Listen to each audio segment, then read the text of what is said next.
Hidden beneath the sands of southern Mesopotamia lies the cradle of civilization. An ancient world where writing was born, where cities first emerged, and where humanity took its first steps towards organized society.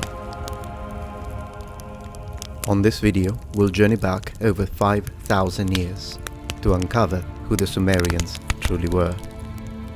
Prepare to meet the forgotten architects of human history.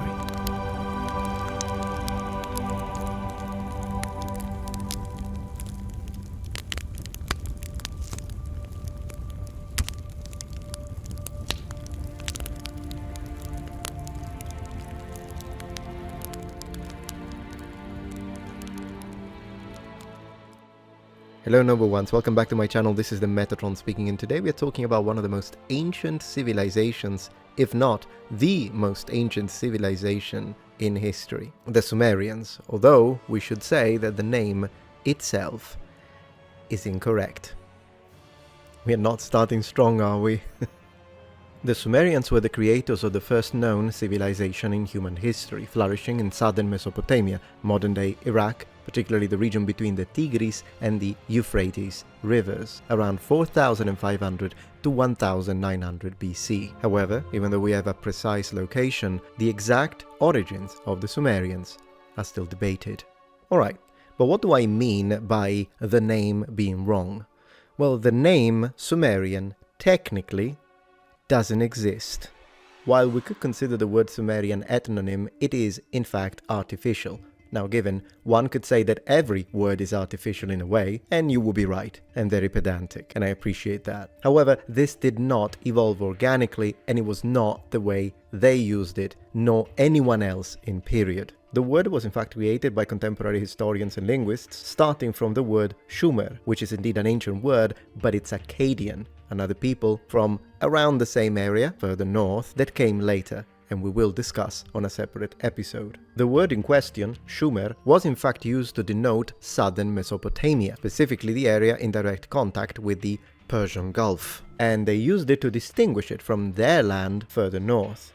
However, the actual Sumerians, not only they did not use this word to define their land and themselves, but they didn't even speak a related language with that of the Akkadians, who were a Semitic people, and therefore spoke a Semitic language. The word the Sumerians used to denote the territories that they inhabited sounded something like Kengir, which has been translated as meaning the land of the noble lords, or the land of the lords of the cities. To define themselves as a people, they used the word Saniga, which meant black heads. Even the Akkadians, as they were referring to the Sumerians, used the word Shmat Kadi, which in Akkadian literally means those with black heads.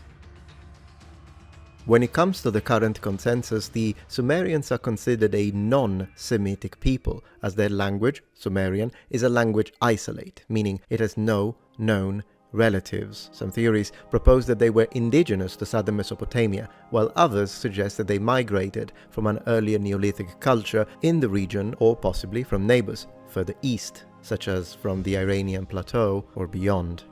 Even though we are talking about an extremely ancient civilization, the Sumerians reached several impressive achievements. They established some of the world's first cities, including Uruk, Ur, Eridu, Lagash, Nippur, and Kish. They invented a cuneiform script, which was their writing system, one of the earliest forms of writing, which began as pictographs and eventually evolved into wedge-shaped symbols. The Sumerians developed early forms of bureaucracy, kingship, and codified laws, exemplified by rulers like Ur-Nammu, who issued one of the oldest law codes ever. Probably one of the most impressive structures that they would build were the monumental temple structures known as ziggurats, with religious, cultural, and administrative significance. As described from the definitions on Oxford Languages, in ancient Mesopotamia, a rectangular stepped tower, sometimes surmounted by a temple.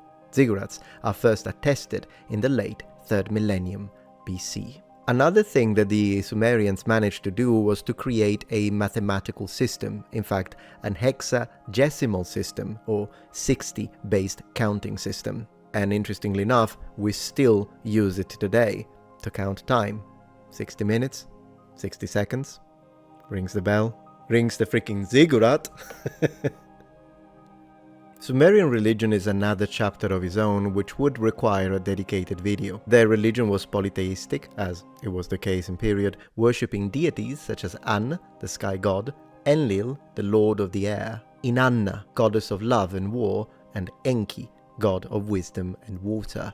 The Sumerians believed the humans were in fact created to serve the gods, and much of their societal structure revolved around temple complexes. If you're enjoying this video so far, please take a moment to check out my Patreon page. With as little as a $5 support, you can help us ensure that we can continue to produce high quality and high researched content. And at the same time, you get access to polls, extra videos, unlisted streams, and much more. Thank you so much. Sumerian society was hierarchical, with a pyramid structure, with kings, priests, merchants, artisans, farmers, and at the bottom slaves. In order to try to correctly and professionally define the origins and ethnogenesis of the Sumerians, we have to rely on archaeological and literary data. As we discussed, the Sumerians emerge in Mesopotamia, the land in between the two rivers, Tigris and Euphrates. But the most accredited hypothesis is the one proposed by the Assyriologist Giovanni Pettinato, who proposed a foreign origin to the Sumerians, a migration from the Indus Valley. In other words, at some point during prehistory, various groups coming from the Indus Valley would have reached this area by sea, and then they would have settled and created the early people that will eventually evolve into the Sumerians through the Uruk culture. And among others, one of the characteristics that seems to be pointing to this origin is the presence of some connections and overlapping similarities between the language spoken by the ancient Sumerians and Dravidic languages spoken in the southern sections of the Indus Valley. Now, regardless of their geographical origins and whether they are correct or not, what we can say for sure is that the development of Sumerian city-states and the so-called urban revolution that followed is one of the most transformative phases in human history, which is why we say that, generally speaking, the concept of a civilization began with the Sumerians. And even though oftentimes when we think of the city-states we think of the Greeks, the reality is that the Sumerians were the originators of the concept. Sumerian city-states would have been undoubtedly a sight to behold. Each city-state was politically independent and typically centered around the main city and its surrounding farmland. These cities were often walled for defense and centered around the ziggurat, which we discussed earlier on. However, several temples which were dedicated to patron deities functioned as economic hubs, controlled land, labor, and wealth collection centers. These were so important that early on cities were in fact governed by priest kings, the so-called ensi. But over time, military kings, the lugal, meaning great man, gained power. They fought wars over water rights, land, political dominance, and through shifting alliances and conquest plans. The economy in ancient Sumer was based on irrigated agriculture, especially barley and date palms, and supported by craft production, long-distance trade, and animal husbandry. Each city had a centralized economy, with goods funneled through the Temple of Pallas, where they were stored, redistributed, or traded.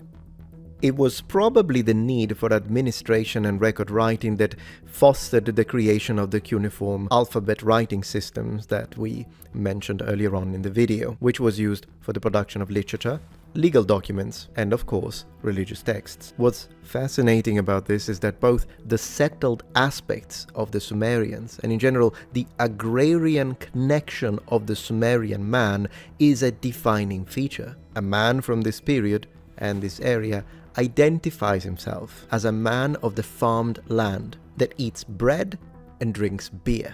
Even though this might not sound that defining to us, I mean, the idea of a man who works the land and survives through the products or produce of that land is, in fact, in this specific historical connotation, a very defining feature because it sets him aside from nomadic tribes, nomadic people, and previous hunter-gatherers. It is a civilized man, and it acts, in a way, as a precursor of the distinction between the civilized man in ancient Rome and the barbarian Seems like this in-group, out-group thing has been going on since forever.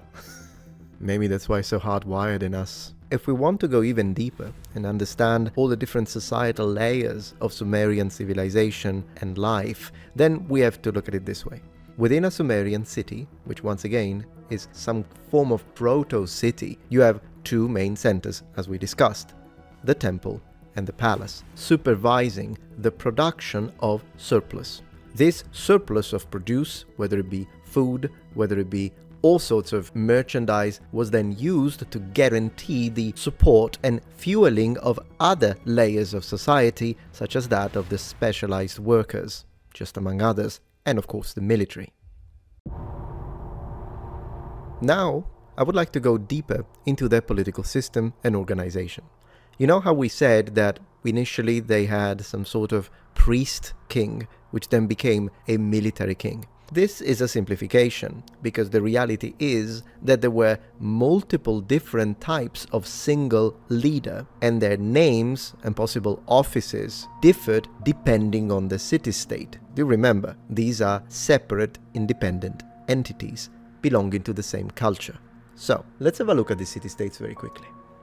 In the most archaic period, it is very likely that before a single element was chosen, the leading men would have been some form of assembly. But then, from this assembly, a single would be chosen. Now, in the city-state of Ur, which we see here in the south, the name of this specific chosen leader, or the name of his title, is En, which literally means priest lord, therefore suggesting some sort of religious connotation, or the possibility that he was chosen from an inner college of priests. In the city-states of Kish and Umma instead, we have a different term, Ensi, which means lord of the farmed land, which instead suggests some sort of administrator, although then again, an administrator that functions as a connection between the people and the gods. Subsequently, in the cities of Ur again and Lagash, we have the birth of another term, the lugal, which, as we said before, means great man, but this one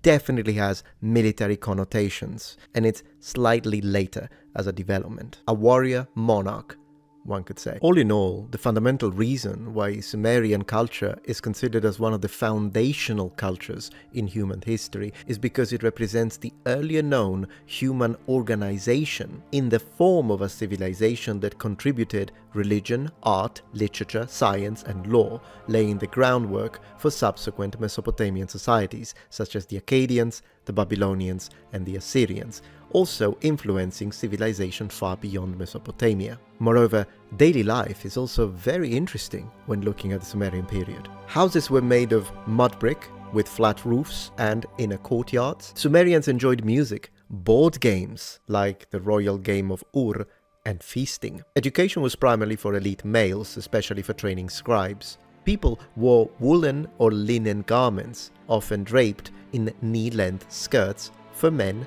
or draped dresses for women. Much of their cultural framework was in fact inherited by subsequent civilizations, leaving a sort of blueprint for Near Eastern urban society. Furthermore, their myths, symbols, and literary themes permeated into later Mesopotamian cultures and has correspondence with several biblical narratives.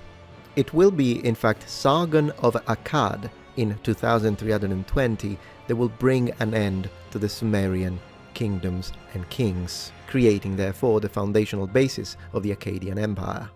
As we will discuss more in details on a dedicated video to the Akkadians, which will be one of the episodes of this series, even though the Akkadians are indeed a Semitic people, so they are different from the Sumerians, they will adopt their writing system. And even the Sumerian language, which as we said is unrelated, will still remain within both the Babylonian and later the Assyrian context. A little bit of an anachronistic parallelism, we could consider it a bit like Greek was under Roman dominance. Latin was the language of the conquerors, but Greek remained a language for the elites, and the same will be with Sumerian within these later cultures. For today, I would like to finish this brief journey through Sumerian ethnogenesis. If you liked this video, please remember to thumbs up, leave a like, and share it so that we can try and beat this freaking algorithm once and for all. Thank you very much for watching, noble ones. And remember, the Metatron has spread his wings. Goodbye.